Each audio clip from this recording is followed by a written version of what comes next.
are all open. There's only one that is full. Do you remember the name? One of the schools that is full in the city, but the majority of those are open. And as Chief Tripp said, you can find that information on our website, tampa.gov /hurricanes. But those shelters, as we've said before, are a last resort. If anybody's considering going to them now, then it probably is the last resort. But we want people to shelter in place unless they're.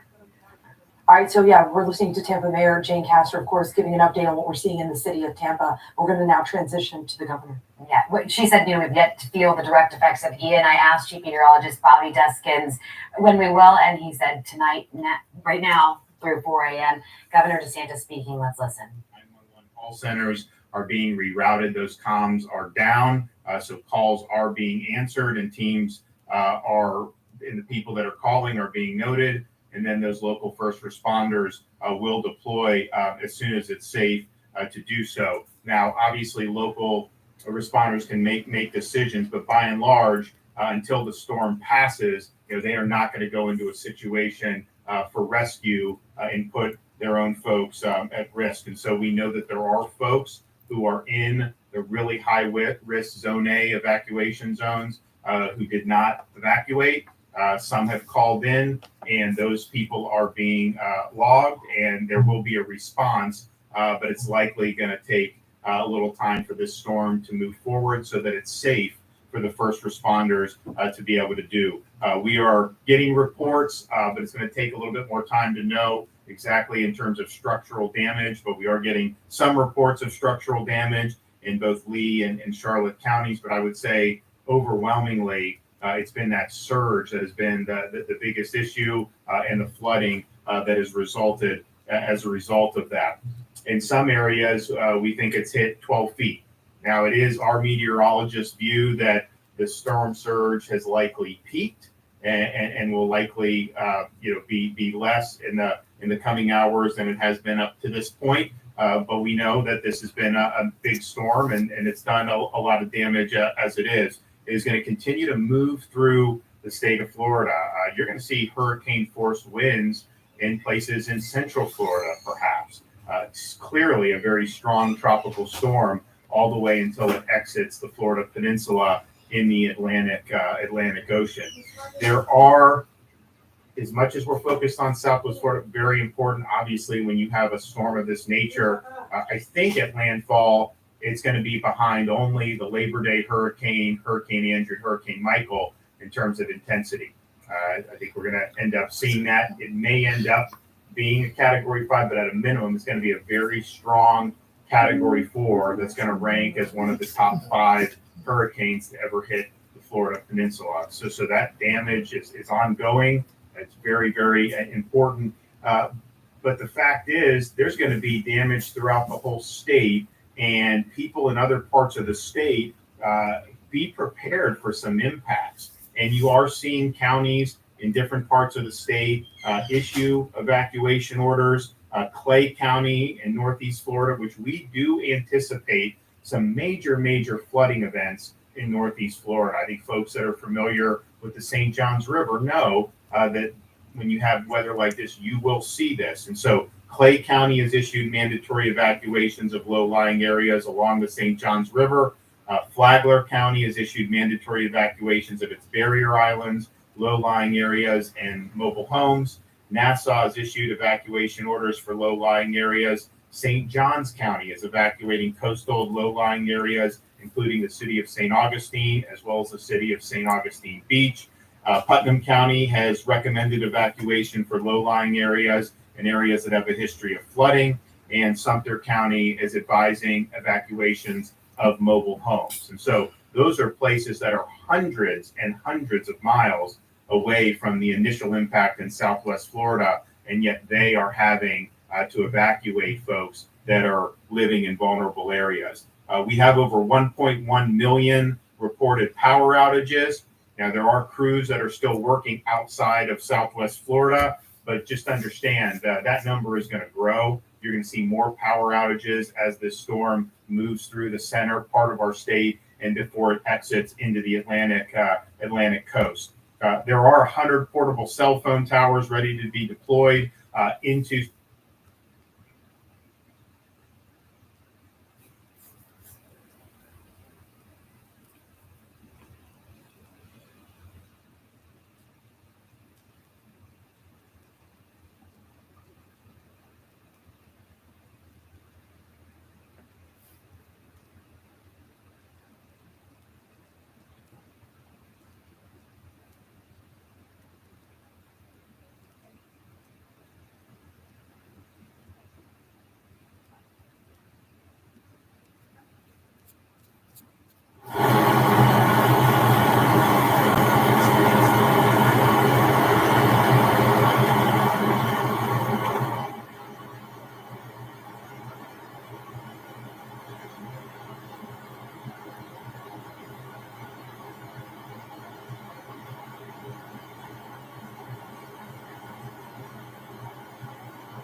statistics that the governor's mentioned, but I'll bring a couple of new ones here.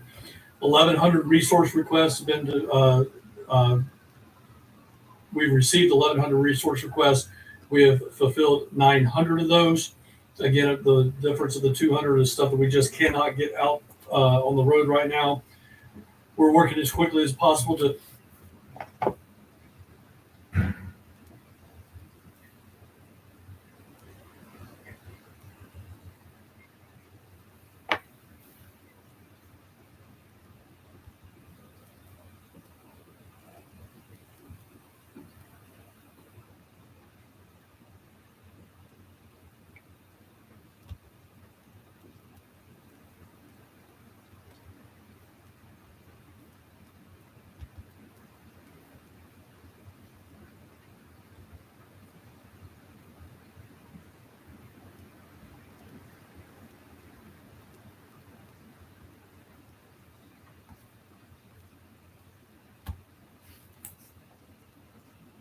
answer that and give us that information. That helps us provide critical information to first responders about the demographics of your household so that they can aid your family as soon as possible. Please keep in mind that first responders may not be able to immediately enter impacted areas to assist you due to the safety hazards. I will say we are planning a 3-pronged response to handle that specific issue. We have personnel staged to come in via ground, via vehicles. We have personnel staged to come in via air with aerial deployed search and rescue assets. And then we also have the Coast Guard and the Florida Fish and Wildlife Commission ready to come in by sea for those barrier islands and beachfront properties. So we will have a response mechanism that involves all 3 of those arms. Shelter in place survey, again, I just reiterated, it's floridadisaster.org/info. If you need immediate assistance, please dial 911. That site is not a replacement for 911. If it is calm outside, you may be in the eye of the storm. As the eye of the storm continues to move inland, is getting ready to enter areas such as Hendry County, Glades County, do not go outside if all of a sudden the wind stops. In this situation, that means you're in the eye of the hurricane. Seek shelter immediately, get into an interior room, and protect yourself. Do not walk or drive through flooded areas. Floodwaters can stall your car and sweep you and your car away in the blink of an eye. We received reports of isolated tornadoes across east central Florida. If you're in a tornado warning, again, seek an interior room free of windows, get low, and put something over the top of your head to protect yourself. If a tornado warning, self-deployments.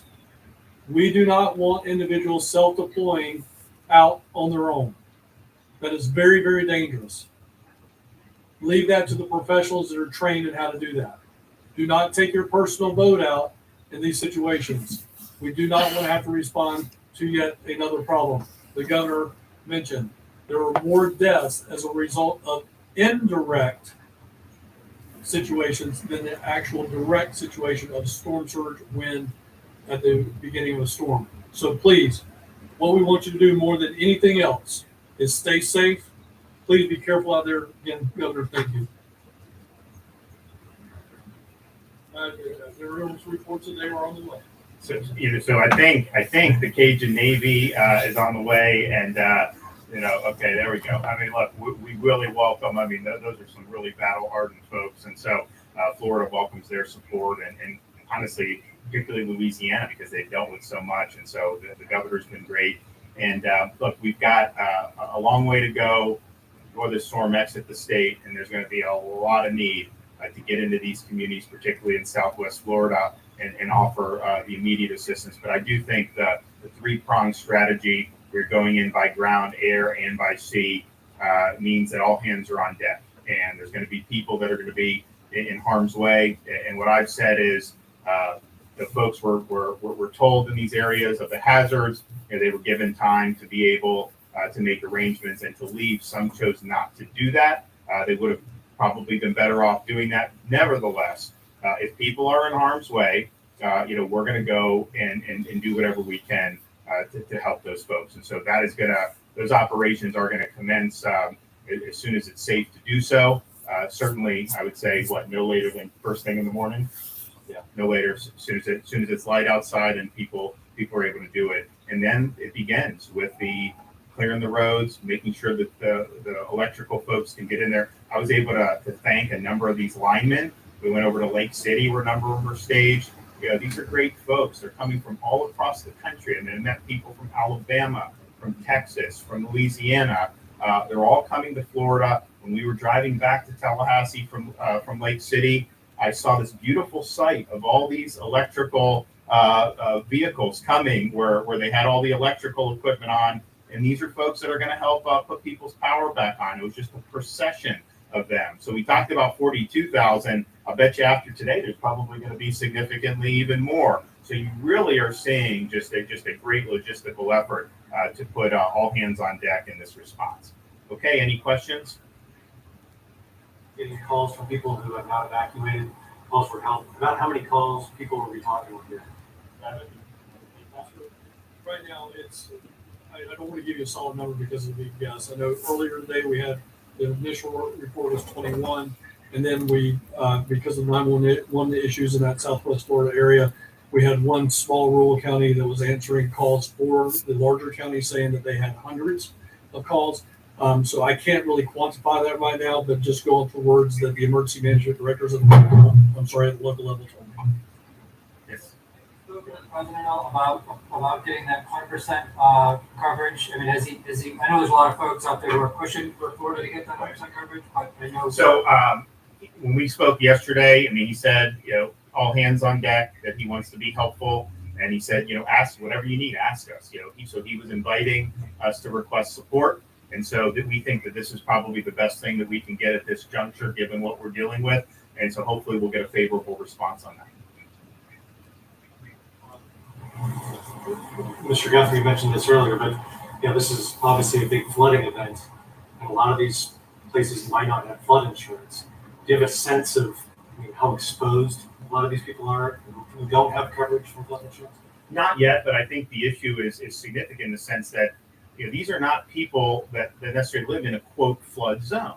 They live and they're asked, the realtor says, you're not in a flood zone. Well, they're not going to get the flood insurance. And I totally understand why people don't do that. But just because you're not in a quote flood zone does not mean that you're not at risk of a catastrophic event like this. And so I think you're going to see some clearly. How many, that remains to be seen. Now, there are programs that FEMA has to try to provide relief for people, but it is not going to be commensurate to having had a policy. And so this is an issue that we're going to have to deal with. But I do think it will be something, because we deal with this in other storms across the country, including Florida, when you have this about the homeowners policy will cover certain things, but the flood policy covers probably the most significant risk for most homeowners in Florida, given the risk of flooding that we have in so many different parts of our state. So we're sensitive to that. There's obviously going to be some folks that are going to be in need of support and relief, and we're obviously going to work it as best we can. I will say that if people have been asking about some of the overall homeowners insurance with like Citizens, Citizens, I think right now they're between 6 and 7 billion of surplus. Their modeling, based on paying out a lot of money in claims for this, was that they would still have between 4 and 5 billion in surplus, and so they view themselves as being able to weather this. Individual carriers, they have to go through a stress test to be able to have their policies approved, and so this year they had tested under a direct impact on Tampa Bay and what would happen, and so they have policies, they have reinsurance. We have our RAP program and of course the CAT fund, but for Citizens, they feel very strongly that they're going to be able to handle this and still have pretty significant reserves. Okay, thanks so much. I'll see you guys.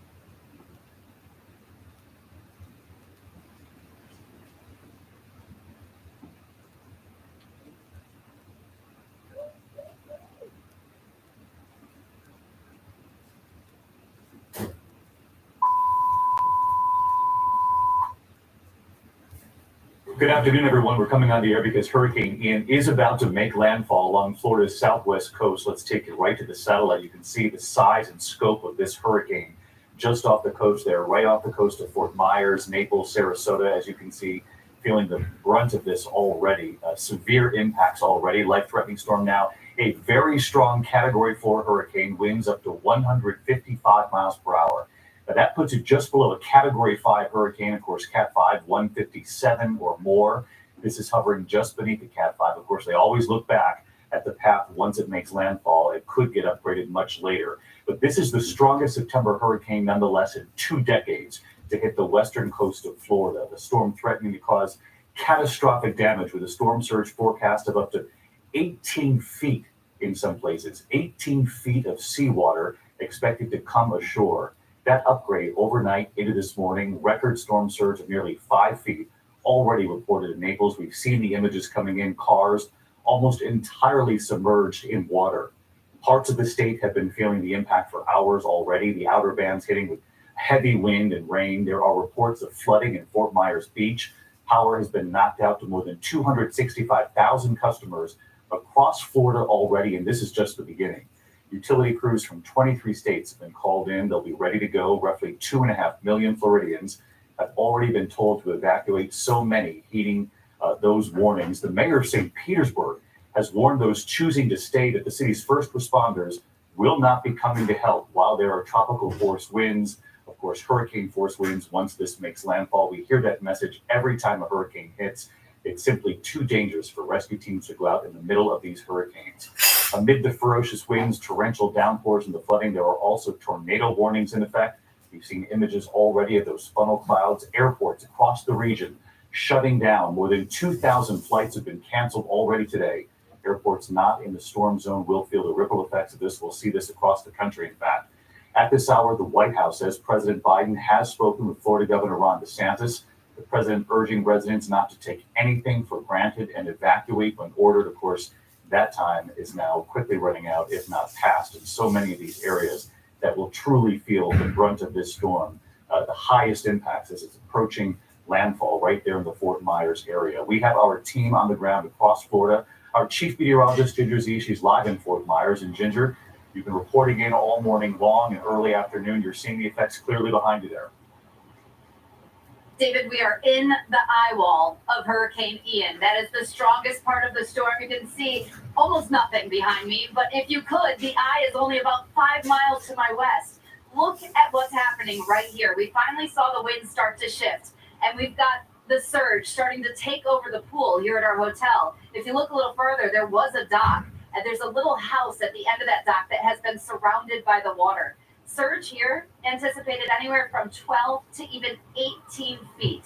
That's the type that takes cars, takes homes. It is not just life-threatening, it is not survivable. So you do not want to be out there, obviously. It's the wind as well. We've seen gusts in Naples up to 112 miles per hour. And now I really need to show you where this thing is moving because it is so beyond just Sanibel and Fort Myers here. We're going to see a Category 4 hurricane make landfall any moment. We could see Captiva on the radar right through there. Those whipping winds reach all the way up to Jacksonville now with those outer bands. But that extreme wind warning, where you can see sustained winds for 115 miles per hour, that's for Inglewood, Boca Grande there, Rotunda West. And look at Tornado Watch. That includes Orlando, Miami, West Palm. Everyone there needs to watch as those winds and that friction spin up little tornadoes. Now, let me also mention that the path, which we know well now, is going to cut right across Florida. It will get too close for comfort to Bradenton and Sarasota. The north side of this eye wall is ugly, and it will have a lot of wind, and you've already seen that anti-surge coming out of Tampa Bay. It'll exit the peninsula and then eventually turn back towards South Carolina. A 12 to 18 foot surge, though, in the immediate, that's our concern here. We are really high, David. We're about 5 stories up, so we've got plenty of clearance. We've got a really great building, a fortress that's keeping us safe. But I am unfortunately beginning to see pieces of houses, siding, and a lot of debris in the water. And this is really just the beginning. David. You can't underscore what Ginger said enough for our team there. They are well above that expected storm surge. Ginger, talk to us a little bit about the speed of this hurricane, how it's really slowed down, And even as it makes landfall, it's going to be churning over Florida really for a very long time. Since it left Cuba, it had kind of this north at 10 miles per hour, then northeast at 10 and 9. Now, when it gets closer to land, that does slow it down. A lot of things slow it down. One other thing that it ran into, why it stayed so strong, 85 to 90 plus degree waters. But we will see that slow down as it chugs over Florida the next 24 to 48 hours. And that is going to mean 15 to 25 inches of rain in a swath that encompasses a place like Interstate 4, a huge thoroughfare in this state. We are going to see flash flooding. And David, after storm surge, which kills the most people in these storms, is flash flooding. So the most loss of life and property is to water, both inland flooding and right here at the coast. As you mentioned that, we could see the forecast just to your right there on that graphic there, Ginger. Up to 25 inches of rain possible in some places. That's an extraordinary number. Ginger, stay safe. We appreciate the excellent reporting for days now on this. We'll come back to you in just a moment.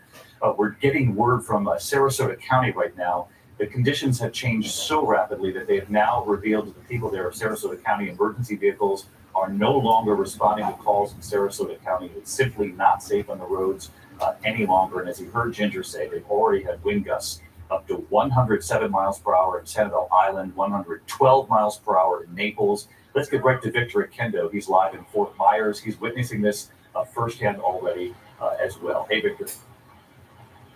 Hey, David, these are by far the strongest winds that we have felt all day. We've been watching the conditions deteriorate. Nothing compared to what we're feeling right now. I'm sure you can hear it. Just take a look outside our balcony here. The surf, it is just kicking right up. That was the pool level. Can't even make it out right now. And the palm trees are just being whipped around by these incredibly powerful winds. I don't know if you can make it out, but there is a large white boat. It's about 45 feet long, and it's clearly coming detached from the dock. It started pretty close to the building that was behind me. That's where it was docked earlier. Now it's whipped around in the other direction, and in a matter of time here, we're expecting it to eventually get washed away. We've also seen cars flooding and getting spun around in all of this. David, I've been through a number of hurricanes. As a native Floridian, Ian is as powerful as anything I've felt. Victor, stay with us here. Describe in that area, again, you're not far from where Ginger Z is, but what they have been telling people as far as what to expect when it comes to potential storm surge. That number increased overnight when they saw that this hurricane was only strengthening. Again, as we're on the air here, expecting landfall anytime now, but as you can see, that makes no difference as far as impact already being felt right there in Fort Myers. Victor, what are they expecting as far as storm surge? Because again, they always say this is what you simply cannot survive once you get the storm surge. A lot of people, our visitors and all the residents there year round. It's sad to see these kind of pictures there all the way down south. Yeah, it's incredible when you look at the landfall point. I look back on the advisory from Charlie that made landfall on the northern tip of Captiva, and then Ian made landfall on the northern tip of Captiva. It's incredible. We're going to spend tonight getting dark soon, but an hour, maybe an hour, 15 minutes of daylight left. That's when things just seem to be more ominous and problematic at night. We're still getting these big bands of rain being pushed to the west and northwest, pretty sharp dividing line of where it's really coming down and where it's not. The northern counties do have rounds of very heavy rain going by, but right now it's I-4 South that is getting the really heavy rain. This line is all going to slowly migrate northeast, and inside some of these bands are where the strongest winds are going to occur. As the hurricane continues to weaken over land, typically the wind field begins to expand. I still think, though, the strongest winds are going to be what is left of the eye wall, the core, that'll slowly deteriorate as it moves northeast. We're kind of hoping and looking for improvement for our friends in coastal Manatee and Sarasota counties, but this is going to be a long night. The storm is going to slowly move northeast. So many towns I could mention, but it's all of this and here where it's going to be rough and winds will be sustained. If you're wondering, what am I going to expect? It's all this area is going to have winds like 60 to 80 with gusts higher than that, kind of in the same range. maybe not quite as much as we had, well, a little more than we had back with Irma. So we'll talk more about this and let you know when the weather will finally improve for everybody. That's coming up in a few minutes. Back to you. All right, we are going to head out to Tampa now. We actually have one of our crews out there. Madeline Rivera is live for us. And so, Madeline, if you could just give us a picture of what it has been like out there for you, because we know that Tampa sort of dodged a bullet here with not getting the direct impact it was supposed to. So, but still, we're not out of the woods. We're getting high winds and a lot of rain. So how's it been out there? Guys, yeah, we're definitely not seeing as bad of the effects that some parts of Florida, southern part of Florida, are seeing right now, but it is still pretty bad. The winds here really gusting. You can probably see the tree branches over here swaying in the wind, just giving you an indication of how strong these winds are. And the rain has been falling pretty steadily. It's blowing the rain sideways. It feels like pins and needles on my face. It has just been unforgiving and very consistent. You can see behind me, downtown Tampa, as you guys know, usually pretty busy. Behind us, that's our hotel. You can see the windows and the doors are boarded up. Some people are outside, and that has been the case. People would go inside, outside, as they go and check to see the conditions. But of course, as you guys have been reminding all day, officials are telling people to shelter, hunker down in place until the storm passes. I have spoken to someone from the Tampa mayor's office, and they say that as of now, there are no major emergencies in the city. A lot of down power lines, which they expect to happen, of course, through the course of the evening as this wind continues to blow. But as of now, no major emergencies. A few hours ago, actually, we heard fire trucks in the streets. So, you know, at some point, when the winds reach 50 miles per hour, they're going to have to, they won't be able to address any emergencies out of the streets. They're going to keep those roads clear. So as of now, you know, we've been hearing some sirens. Just goes to show you that, yes, we are still responding as of right now, but no major issues. But we know of so far a lot of down trees, a lot of down power lines, and of course, we continue to update you throughout the day.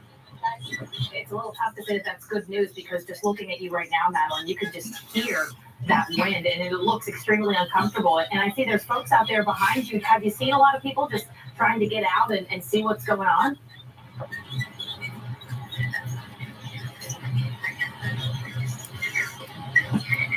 I think we might have lost Madeline there.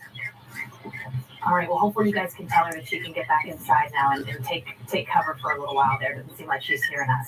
You know, our network correspondents, we usually hear from Madeline, of course, when she's in D.C. or maybe in New York. But in London?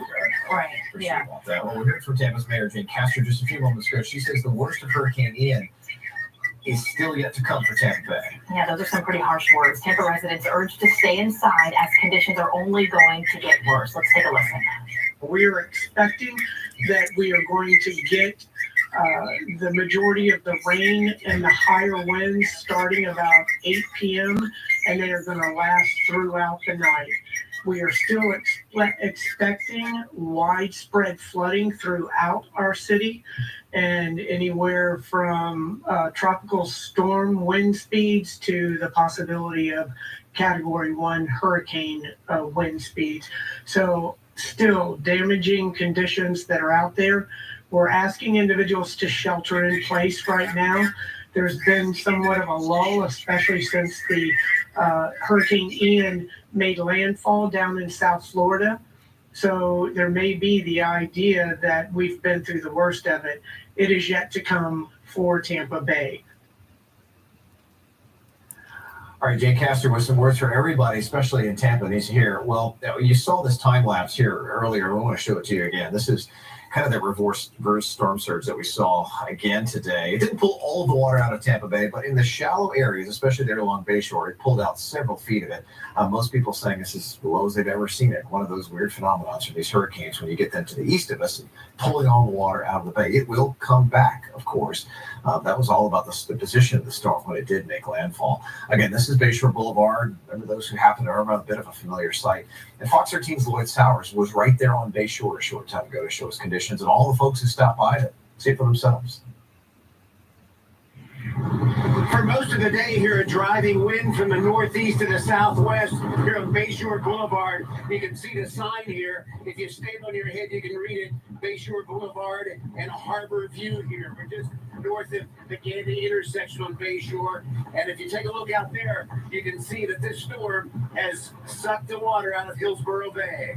Check it out. It's kind of crazy just to see the sheer power of this storm, and it's just pulling the water back out again. People who first heard that Ian would hit Tampa and push water into the bay now watch it push water out. I just know that sometimes it's better to stay put early on because it can just change so quickly. Early in the day, when the weather was good, so were the pictures. Are you doing your own live shot there? I am FaceTiming my nephew. He's in Lakeland, Florida, and whenever he comes to stay with me, we bring him out to Bayshore. I wanted to show him that all the water got sucked out. But as the weather went downhill, police wanted people off the Bayshore as Ian packed a backdoor punch for the Tampa Bay area. The wind continues to whip here on Bayshore Boulevard. That same wind from the northeast that has sucked the water out of Hillsborough Bay. Tampa police say, stay off the Bayshore. This is an evacuation zone. Be careful out there. We're reporting from South Tampa, Lloyd Towers, Fox 13 News. You see, it's those steady winds.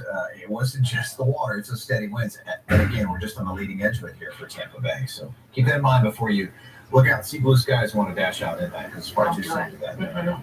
Well, Fox 13's Kimberly Cuison is in one of the hardest hit Bay Area counties. Also happens to be her home. Yeah, she has been giving us updates all day, and she just filed an update for us from Sarasota. Let's take a listen. Since early this morning, we've been watching this tree over here, and in a way, it's kind of become our gauge for the storm, aside from Paul Delgado and our amazing weather team. When we first got here, when I first got here this morning, the tree was fully intact, and now you can see where branches have splintered off as the wind gusts continue to get stronger, as they remain strong. The gusts continue to bend palm trees, to whip them around, and we have been seeing debris fly around. Across from us is Golf Gate and Sarasota Pavilion. We saw that sign topple within a couple of hours. It's still kind of intact, but the remnants of it remained on the roadway as some cars that shouldn't be out there continue to travel US 41. Law enforcement right now is staying off of the roadways. We're told that there are emergency calls coming in. Sarasota County has a medical director that's working with these callers on some calls that could potentially be life-threatening. They are working their way with these callers, helping them out until it is safe enough to get to people in their homes after Ian passes. And right now, we're truly just watching these wind gusts. And we talked to several people who have left their homes and have come to safety, and listen to what they had to say. This is our home. This is our only home. So we certainly want to be able to go back home once the storm blows through. But we feel safe here, and I know this is the best place we need to be right now. I'm here because we got evacuated, and I hope everything is there when I get back. It's crazy. I have never seen the wind blow this way in all the years I've been down here. But it's in a way, it's exciting to see. A little scary, but we're safe. We have a great community over at Mobile State, so it was nice that we have several people who came over here together, and we could kind of hunker down together and meeting new friends around and chatting about what's going on. It does make us feel better that we are here in a community. And these palm trees are really doing what palm trees do. We know that they're built to sustain winds, and they're really being put to the test right now as they continue to stay up right now. We have seen some down trees. Of course, those are the older trees that you do expect to fall during a storm. Now, we were out earlier today also seeing some of that water recede from the bay. And it's just been interesting to watch all day long, to talk to people, to hear how they are hopeful that their homes will be okay once we are allowed to get back onto the roadways, once they're given the all clear. And right now, at this point in time, it's just really wait and see as they continue to ride out the storm. Back to you. And a shout out to Dennis there, who runs that hotel, because he invited Kim and photographer Travis in to take shelter when things got bad. We all need friends right about now. Mhm. I love the fact that a lot of them are together there, so they can get you this. Because if they haven't lost power yet, they may soon. We know a lot of you may already be listening to us on the radio and have lost power, but we're here for you. We're going to try to walk you through this. And we want you to know you're not alone, for sure. You are not. We're going to be here right with you. And we want to check in with Gloria Gomez now. She's actually spent the day further north at Hillsborough Emergency Operations Center. Yeah, very busy day for them, clearly. So many people had evacuated to Hillsborough as well. Here's what she said. Tampa Mayor Jane Castor telling the public today that we may have dodged a bullet, but we're not out of the woods yet. She wants people to stay indoors.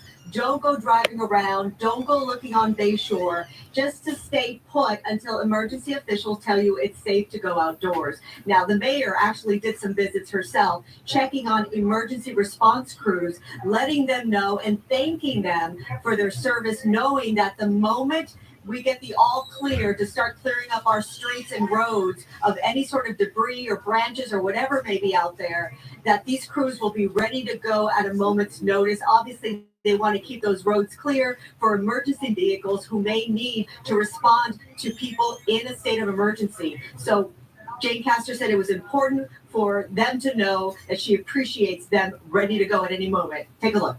People are taking shelter in places that are high and dry and safe, but our City of Tampa team is out here ready to respond to any of our community's needs. So I just want to come out and say thanks to the people that really get it done behind the scenes, and thank them for their dedication to our community. The mayor also pointed out that we are expected unprecedented rainstorms here, possibly, she said, up to 18 inches with maybe even Category 1 winds. So these are the things to keep in mind. She says we're not out of the woods and we should be prepared for those kind of events coming up shortly.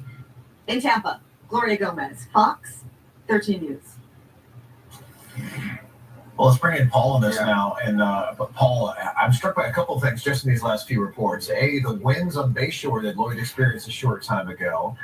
We're really starting to see that. And even where Kim is in Sarasota, the winds for all of them and some of our most exposed areas, we're still not out of the woods, correct? No, not at all. And I think what's happening now is we're kind of getting to the closest approach to the center of Ian. Eventually it will move away, but you just kind of look at it on the map. This is probably like the closest approach to Tampa Bay.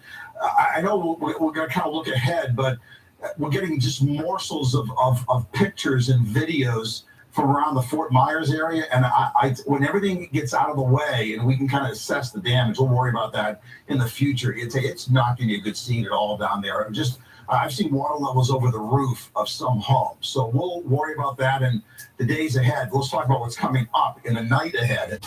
Sky towers, and this is the closest approach. And you can look at the radar imagery and see that just the heavier rain bands are kind of rolling off of the eye wall or the core of the hurricane, which really is right here.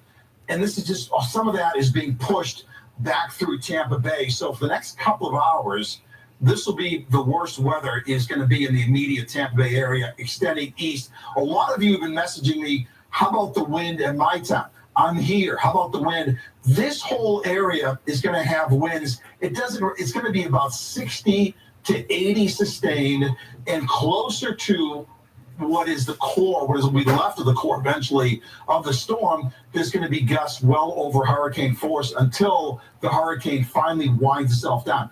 The good news is the weakening process is certainly underway. The hurricane has left its energy source, which is the water, and the friction of the land helps to accelerate the weakening process. But this was not a Category 1 hurricane making landfall. This was the 7th Cat 4, Cat 5 hurricane going back to 1950 that made landfall on our West Coast. It takes a while for a Category 4 hurricane to spin down. And that process will continue tonight, but it's going to be a rough night. I mean, there's no way around it. And all I can tell you to do tonight is just kind of watch radar trends. There's no place to go.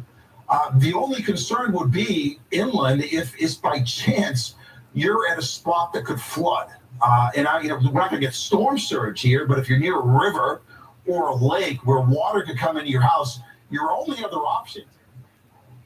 Okay, this is Andrew Kraft here with Live Now. We appreciate Fox 13 meteorologist Paul Delgado there. We want to thank you for being with us as we continue to track Hurricane Ian as it has now made landfall. Right now, we're hearing from more officials in the state. Let's go out live to Orange County, Florida officials as they have this press conference updating the public on what they need to know. This time is that we've asked all of our residents to start the process of shelter.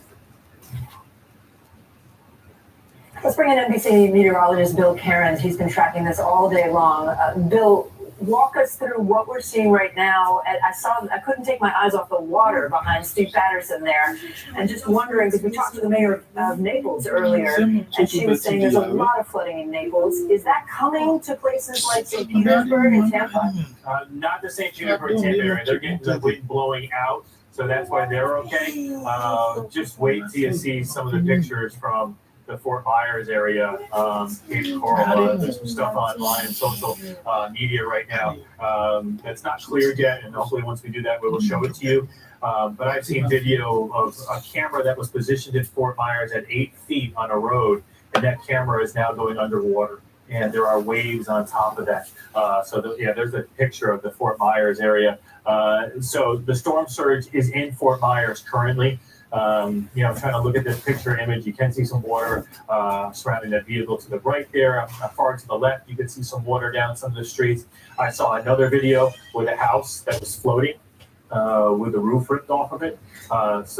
In Fort Myers, yeah. So our fears of that extreme storm surge, we've had the location to show you live what's going on there down to the south, but to the north, that's where it's probably really bad. So we were wondering if the Hurricane Center was going to give us the official landfall designation. You can see the wobbling of the actual center line here. The center has now passed Captiva. It's past Sanibel. It's almost over the top of the northern end of Pine Island, heading right through Charlotte Harbor here. So that's where the center of the storm is. So if it goes right through Charlotte Harbor, we may not get official landfall designation until it arrives there in Punta Gorda. But that means that the backside, the lower end of the storm, I'll ask my weather producer, Steven, if he could shift this image a little bit to the north for me, and I can show you. So we're watching the high winds on the backside.